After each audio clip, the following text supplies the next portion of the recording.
রাহুল, আমি বেরোলাম।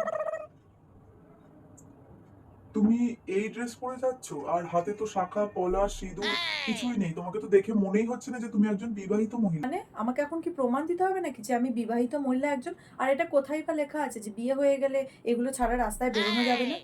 না, কোথাও লেখা নেই, কিন্তু মানুষ বিয়ে করে শাঁখা পলা সিঁদুর এগুলো পরার জন্য। আর তুমি সেগুলো না পরে এরকম একটা আনম্যারিড মেয়ের মতো বেরিয়ে যাচ্ছ, তোমাকে তো দেখে যে কেউ ভাববে যে তোমার এখনো বিয়ে হয়নি। তাই সে তোমাকে লাইন মারতে পারে, সে তোমাকে প্রপোজ দিতে পারে। এখানে যাচ্ছি তারা সবাই জানে যে আমি বিবাহিত। তাই লাইন মারা, প্রেম করা কিংবা কেউ প্রপোজ করা এগুলোর কোনো প্রশ্নই উঠছে না। আর তোমাদের ছেলেদের তো দেখে মনেই হয় না যে তোমাদের বিয়ে হয়েছে কি হয়নি তাহলে?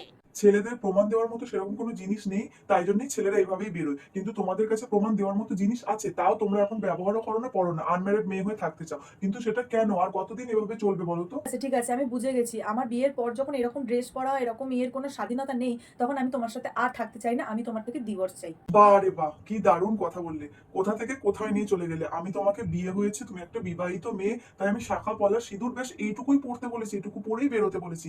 আর তার বদলে তুমি কি বললে যে তুমি যদি আমায় স্বাধীনতা না দাও তাহলে আমি ডিভোর্স দিয়ে দেবো। বাহ, ঠিক আছে, তোমার যেটা ভালো মনে হয় আজ থেকে তুমি সেটাই করো।